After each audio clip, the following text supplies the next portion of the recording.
Alain-Claude Billy-Binzé, bonjour. Bonjour. Sur les 3 îlots disputés entre le Gabon et la Guinée équatoriale, la Cour de La Haye vient de donner raison à la Guinée équatoriale. Quelle est votre réaction ? Vous savez, c'est une catastrophe, c'est une grosse déception. C'est un peu comme si on se retrouvait amputé d'un membre. Le Gabon a toujours revendiqué sa souveraineté sur ces îles et nous avons toujours tout fait en tant que nation pour demeurer unis sur ce sujet et nous allons continuer à être unis dessus pour comprendre ce qui s'est passé. Alors la Guinée équatoriale présentait un traité de 1900 et le Gabon produisait, lui, un traité ultérieur signé en 1974, appelé la Convention de Bata. Mais la Cour a estimé que ce dernier document n'est pas un traité faisant droit et ne constitue pas un titre juridique.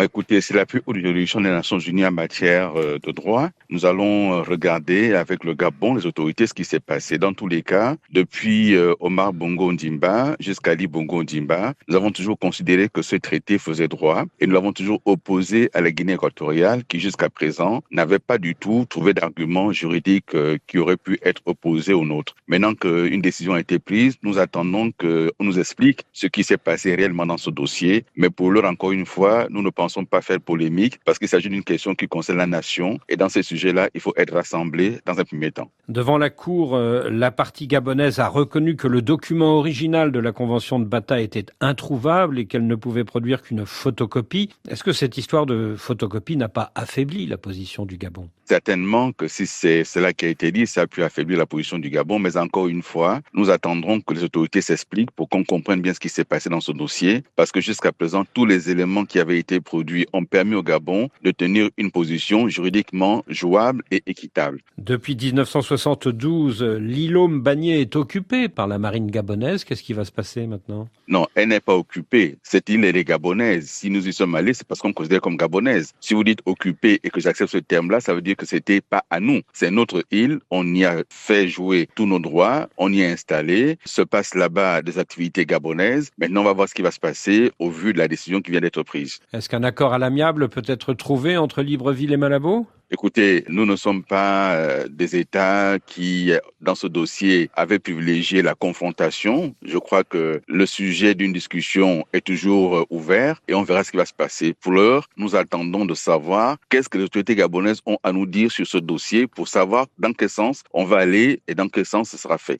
Alain-Claude Billy-Binzé, l'exfiltration de la famille Bongo vers l'Angola, c'était dans la nuit de jeudi à vendredi dernier. Vous en pensez quoi ? Ce que je pense de ce dossier depuis le début, c'est que le pouvoir actuel, il a fonctionné sur la dissimulation, sur la manipulation, et ça se termine comme ça s'est vu aujourd'hui, à savoir l'opacité totale. Rien n'a été dit du contenu du dossier, rien n'a été dit des montants qui sont supposés avoir été détournés, rien n'a été dit des complicités éventuelles, et donc c'est un dossier qui dès le départ a été très politisé, et ça se termine dans la confusion totale, avec une absence par les autorités gabonaises d'une communication, et ils n'assument pas ce qui s'est passé dans ce dossier. Alors vous parlez de dissimulation. Quand le député de transition Geoffroy Fumboula s'exclame « Ce transfert est une honte car c'est le prix à payer pour la réintégration du Gabon dans l'Union africaine », vous êtes d'accord ou pas ?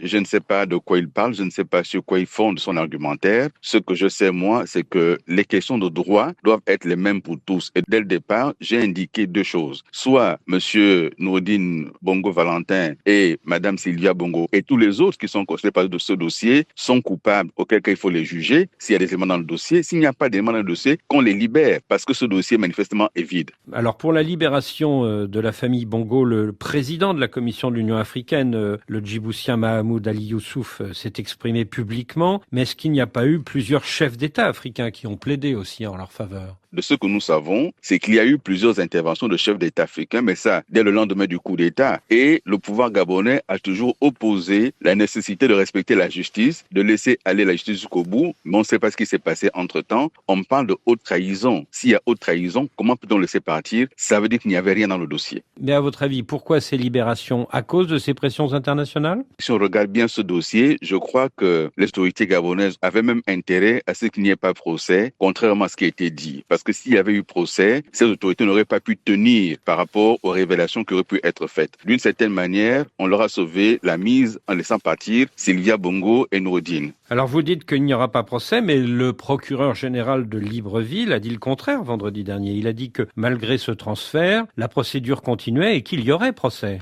Le procureur relève du ministère de la Justice, qui relève du gouvernement, qui est géré par le président, qui est chef du gouvernement. Et je ne vois pas du tout en quoi est-ce que ce qu'il a dit ce jour-là va être opposable à ce qui a déjà été fait, à savoir la dissimulation, à savoir l'incapacité à assumer, à savoir que dans ce dossier-là, où c'est la justice, où c'est la politique. Lorsqu'il y a eu des négociations, personne n'a été informé qu'il y avait négociations. On découvre un beau matin que ils sont plus là. Mais pourquoi est-ce qu'ils ne sont plus là? Personne n'assume cela au niveau de l'État, au niveau du gouvernement, et on envoie un procureur un peu jouer les pompiers. Mais vous qui avez été vice-premier ministre, puis premier ministre du Gabon entre octobre 2022 et août 2023, est-ce que vous pouvez dire qu'entre ces deux dates, vous avez été témoin de détournement de fonds publics par le président Bongo et sa famille? D'abord, le président Bongo n'est pas inculpé. C'est cela aussi qu'il faut dire dans ce dossier. Les autorités gabonaises ont toujours dit que le président Ali Bongo ne faisait l'objet d'aucune poursuite dans ce dossier. Et donc, il s'agit là de quelque chose d'assez extraordinaire. On accuserait donc des gens qui n'étaient pas en responsabilité, qui n'étaient pas des agents publics, d'avoir détourné de l'argent public. C'est pour cela que j'ai toujours dit, moi, je connais pas le contenu du dossier, mais on nous a même pas dit quel montant a été détourné. On nous a pas dit quels biens ont été détournés. C'est une opacité totale. Et c'est cette opacité qui pose problème aujourd'hui. Est-ce que vous avez été témoin, quand vous étiez vice-premier ministre puis premier ministre, de détournement de fonds publics par Madame Sylvia Bongo et Monsieur Nourdine Bongo? Mais absolument pas. Les fonds publics sont gérés par le comptable public, sont gérés par le trésor public, et on nous a pas encore dit qui ont été les complices parmi les agents du trésor public, qui a permis qu'il y ait des détournements. Personne n'en parle. Je ne vois pas comment quelqu'un qui n'est pas agent public aurait pu détourner. Dans votre livre Oser l'espérance, que vous avez publié il y a 6 mois, vous dites, Alain-Claude Bilibinzé, que le cabinet du président Ali Bongo était plus puissant que votre position de Premier ministre et que vous avez vu personnellement comment on a trompé le président Ali Bongo de l'époque. Concrètement, est-ce qu'il y a eu détournement de fonds publics? Mais quand j'étais Premier ministre, Noureddine Bongo n'était plus au cabinet d'Ali Bongo et Sylvia n'a jamais été au cabinet d'Ali Bongo. Donc, je vous dis encore une fois, moi, je n'ai pas été témoin de cela. Par contre, lorsque je dis que le cabinet était très puissant, oui, il l'était et il est encore aujourd'hui. C'est un des problèmes du système politique gabonais. Avec un cabinet hyper puissant, il était hier, il est encore plus aujourd'hui. Mais est-ce que ce cabinet de l'époque Ali Bongo n'était pas sous la tutelle de Nourdine Bongo, le fils d'Ali? Monsieur Nourdine Bongo a eu des fonctions officielles, le coordonnateur général des affaires présidentielles. Si les enquêtes remontent à cette période-là, c'est possible, mais je ne sais pas à quelle période remontent les enquêtes. C'est pour cela que j'ai du mal à répondre à cette question-là, parce qu'il y a opacité dans le dossier, on ne sait pas ce qui est reproché exactement. Ça remonte à quand? Ça concerne quel montant qui a été détourné? Sur quelle ligne budgétaire? On n'en sait rien. Et c'est pour ça que ce dossier, il est opaque, et il n'est que politique en plus. Et quand vous écrivez, Alain-Claude Bilibinzé, que vous avez vu comment on a trompé Ali Bongo, qui c'est qui l'a trompé? Ce que j'évoque dans ce dossier, c'est toute la période qui a concerné depuis Meksan Akombesi, depuis Brice Akush Alianga, jusqu'au cabinet qu'on appelait la Young Team. Et la Young Team, c'était l'entourage très proche de Sylvia et Nourdine Bongo. Mais tromper, ce n'est pas nécessairement détourner de l'argent public. Moi, je n'ai jamais vu de l'argent public à la présidence de la République. Je vous dis encore une fois, s'il y a des éléments dans le dossier, qu'on juge, qu'on dise quels éléments. Aujourd'hui, c'est opacité totale. Quel est le montant qui a été détourné? C'est possible que l'argent ait été détourné, mais c'est lequel argent? Si ce montant a été détourné, c'est quel montant? Qui l'a détourné? Avec quelle complicité? Avec quelle banque? Avec quel comptable public? On n'en sait rien du tout. Rien. Après chaque conseil des ministres de l'époque, le président Oligui Nguema dit que les décrets partaient à la signature chez Sylvia Bongo, qui disposait du cachet présidentiel. Est-ce que vous confirmez? Je ne peux pas le confirmer. Quand c'était le conseil des ministres, j'allais à mon bureau. C'est monsieur Oligui qui était le patron de la garde républicaine, qui savait donc ce qui se passait, et c'est lui qui peut le dire, l'affirmer. Moi, je n'en sais rien du tout. Et est-ce que vous êtes certain que, malgré sa maladie, c'est Ali Bongo qui signait lui-même les décrets présidentiels qui étaient décidés en conseil des ministres?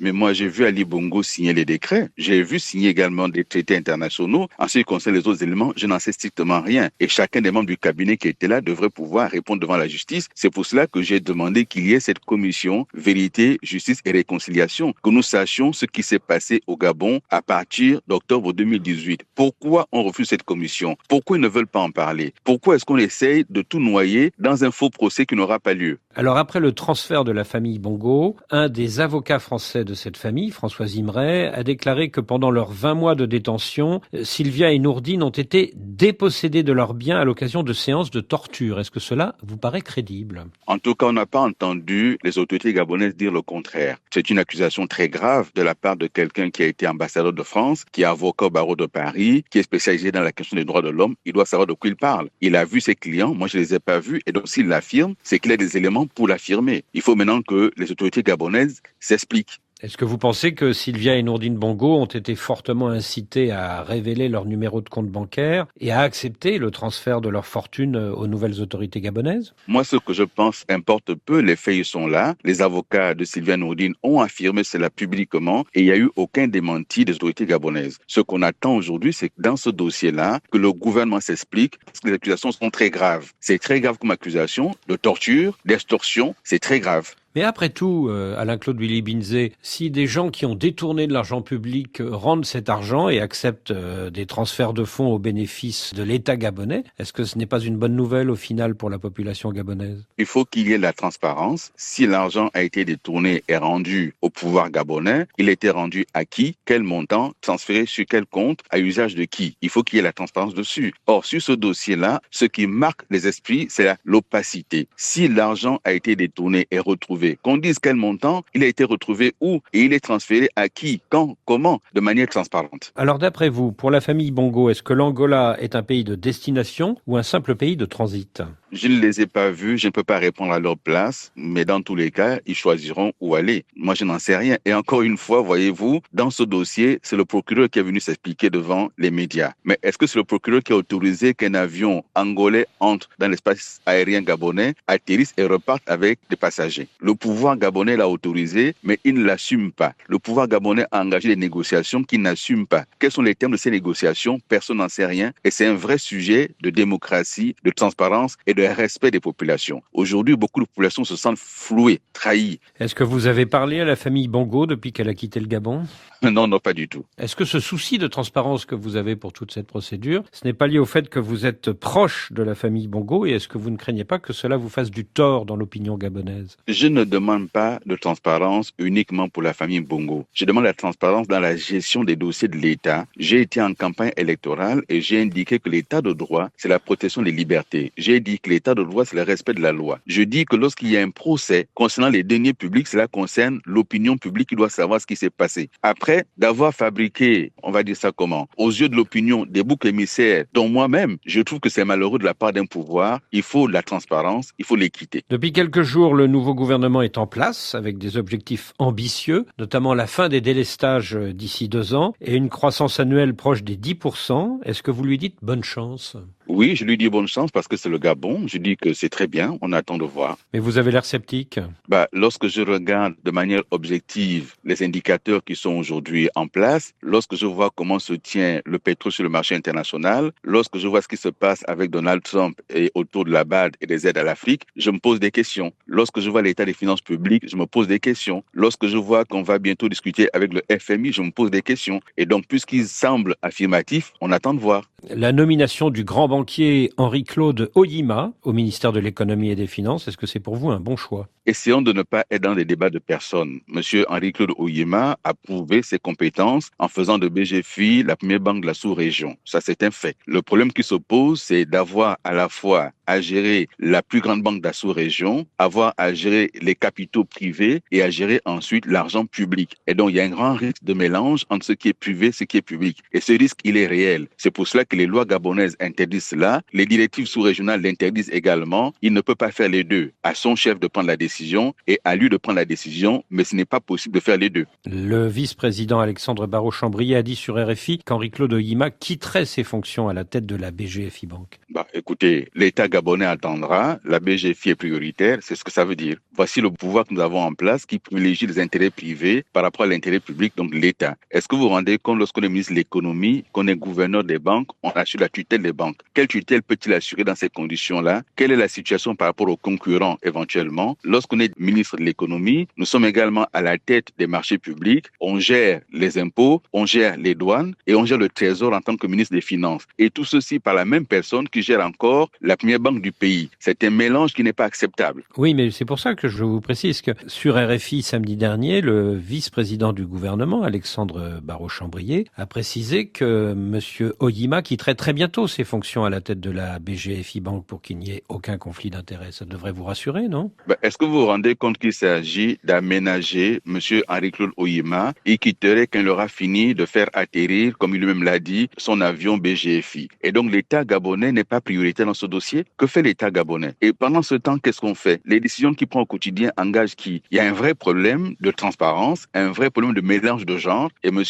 Barreau-Chambrier a dit ce qu'il a dit. Ça l'engage. L'État gabonais, aujourd'hui, est à genoux face à des intérêts privés. Alain-Claude Bilibinzé, Monsieur le Premier ministre, merci. Merci.